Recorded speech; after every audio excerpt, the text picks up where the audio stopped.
Europe 1. Pascal Praud et vous. 7 ans de prison pour le chauffard qui a tué le fils du chef étoilé Yannick Aleno. Le tribunal a délivré un mandat de dépôt à effet différé avec exécution provisoire. C'est vrai que c'est depuis Madame Belloubet, on n'incarcère pas tout de suite parce qu'il faut ou il faudrait préparer le futur détenu au choc psychologique. Exactement. Que constitue l'entrée en prison. Dans le temps, on te mettait les menottes. Et le choc psychologique de Monsieur Aleno, lorsque son fils est mort, on en parle.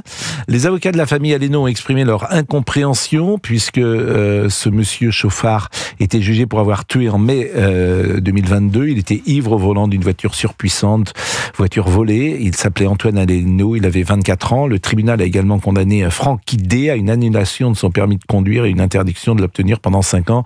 Je vous propose d'écouter Didier Migaud, qui est ministre de la Justice, qui était ce matin sur TF1.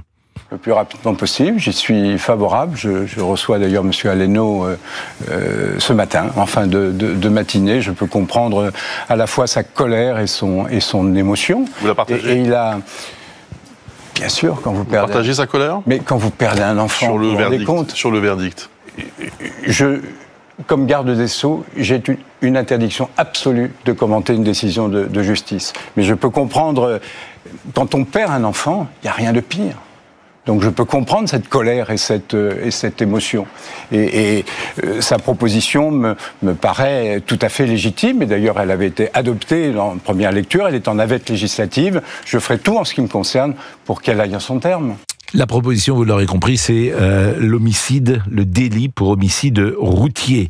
Nous allons évidemment suivre ce sujet. Autre sujet du jour, à Échirolles, près de Grenoble, des élèves de maternelle sont privés de cantine à cause du trafic de drogue.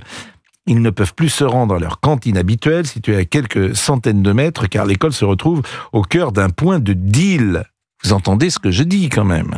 Le chemin à pied est devenu trop risqué. Des dealers se sont installés sur la passerelle qui permet de traverser la route. Les parents sont obligés de préparer un pique-nique pour leurs enfants, pour qu'ils puissent déjeuner à l'intérieur de l'école. Il n'y a plus de cantine. Et je crois que nous sommes avec Yannick Biancheri, qui est secrétaire départemental Alliance Police Nationale de l'Isère. Bonjour Monsieur Biancheri. Bonjour. Et merci. Ça nous paraît tellement invraisemblable de dire ça. À Échirolles, près de Grenoble, des élèves de maternelle sont privés de cantine à cause d'un trafic de drogue. Mais comment c'est possible ? On se pose la question, comment c'est possible ? Mais la police n'intervient pas ? Mais la police intervient et on a pu en débattre déjà ensemble maintes et maintes reprises parce que Échirolles, c'est l'agglomération grenobloise. Donc le problème, c'est qu'on intervient, mais on a trop peu de moyens et on fait face maintenant, vu qu'on est démunis et qu'on ne donne pas les moyens à la police nationale de pouvoir intervenir et être suffisamment de partout pour endiguer le trafic de stupes, eh bien on fait face à un recul de l'État. On fait face à un recul de l'État parce qu'on ferme une cantine scolaire. On fait face à un recul de l'État parce que je vous rappelle que sur ce même commune, on a fermé l'immeuble Carrare, qui j'avais déjà dénoncé, que c'était une nouvelle disposition je ne me rappelle plus le terme qu'on employait, mais du projet de loi où on enlève les criminels, pardon, j'ai perdu le terme, excusez-moi, mais où on enlève les vendeurs de stupes et pour laisser les habitants tranquilles. Là, on fait l'inverse, on enlève les habitants pour laisser l'opération Place Net. Voilà, ça me revient. Non, les opérations Place Net. Oui, mais non. L'immeuble du Carrare à Échirolles, oui. Ça a défrayé la chronique il y a encore un mois où la maire a décidé d'enlever les habitants. Parce que c'était gangréné par les trafiquants de stupes. Oui, donc on enlève les habitants plus que les vendeurs de drogue. C'est quand même... Bien sûr, c'est un recul de l'État. C'est les nouvelles opérations Place Net. Normalement, on enlève les trafiquants pour laisser les habitants tranquilles. Là, on enlève les habitants pour laisser les trafiquants tranquilles. Mais ce que je ne comprends pas, ce que je saisis mal, c'est que, et je pense que les auditeurs sont comme moi, les policiers, ils interviennent quand même. Ils viennent, j'imagine, ce point de Lille. Ils viennent à un moment. Mais bien sûr, mais on intervient. Mais vous savez que quand on passe, il n'y a plus de vendeurs. Et une fois qu'on est parti, les vendeurs réoccupent la place. Alors qu'est-ce qu'il faudrait ? Il faudrait laisser en permanence des forces de l'ordre. Alors, en permanence, on ne peut pas dire cela.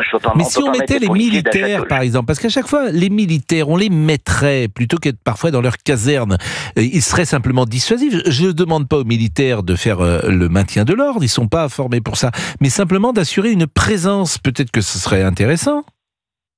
Non, Non, parce qu'on n'a pas les mêmes statuts, ils n'ont pas les mêmes prérogatives. Et non, il faut juste donner les moyens. Pourquoi mais les moyens, c'est quoi, Monsieur Biancheri? Il faut les moyens humains. Eh bien, donc, il faut embaucher. Mais il n'y a plus un centime. Oui, mais peut-être qu'on a pris des décisions il y a quelques gouvernements en arrière où on n'a pas voulu remplacer un fonctionnaire sur 2. Sauf qu'on a fait la même chose pour que ce soit pour un fonctionnaire du ministère des Finances, alors avec le même fonctionnaire du ministère de l'Intérieur. Sauf que les missions et la tranquillité publique n'est pas gérée sur le même point financier, je suppose. Et sauf qu'on a fait ça aussi dans la police nationale. On fait face à un déficit d'effectifs qu'on a du mal à combler. À une époque, on a fermé les écoles de police aussi. Donc tout ça pour remettre en place, c'est compliqué. C'est plus facile de supprimer que de rajouter. On enlève un effectif, c'est immédiat. Pour en rajouter, il faut 2 à 3 ans, le temps de les former, qu'ils sortent de l'école, qu'on puisse les affecter, etc., etc.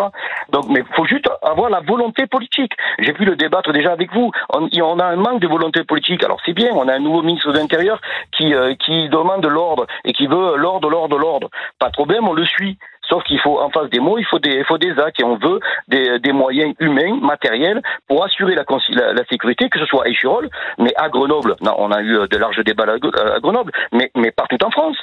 Si on ne fait que répondre à l'urgence, à un point médiatique, comme vous mettez à l'ordre du jour, on va mettre des effectifs à Échirolles un instant T. Monsieur mais on va les Biancheri, enlever ailleurs. Ça dure depuis combien de temps, cette école, cette cantine qui est fermée? Depuis combien de temps? Oh, ça fait pas longtemps. Ils ont pris la disposition début de semaine. D'accord. Et ça va durer combien de temps? Ça va durer combien de temps? Mais jusqu'à, je peux pas vous dire, c'est la disposition de la mairie. Donc, jusqu'à ce qu'on puisse enlever les dealers. Mais vous savez que les dealers, on les enlève pas comme ça. Donc c'est un large débat. Il faudrait beaucoup plus qu'une émission, monsieur Pro, vous le savez. Et je pense que vous partagez comme moi. Ah écoutez, non seulement je partage comme vous, mais effectivement, je suis atterré comme vous. Vous êtes secrétaire départemental Alliance Police Nationale de l'Isère. C'est l'occasion à chaque fois que j'ai un policier, je le dis, de saluer tous les policiers qui travaillent, parce que s'il y a des gens qui sont en première ligne, parfois qui ne sont pas les mieux payés du monde, qui font un travail difficile, qui sont insultés, qui sont mis en danger, leur famille parfois a peur pour eux, et malgré tout, je suis toujours frappé de l'état d'esprit, de l'énergie. Ce sont des gens qui aiment ça. Et ça n'a pas de prix. Les flics aiment être flics. Et ça, croyez-moi, c'est une bonne chose lorsqu'on aime son métier. Merci, monsieur Biancheri. Bonne journée, bon week-end. Merci à vous. Il est 12h27 et on marque une pause et on va sans doute être un peu plus léger dans la dernière partie, car nous allons vers le week-end, même si le week-end a commencé pour vous, manifestement, hier soir. Non mais arrêtez, je suis très sérieux là. Vous êtes mes chiffons carpette. Il est 12h27. Chiffon carpette. À tout de suite. C'est quoi ça?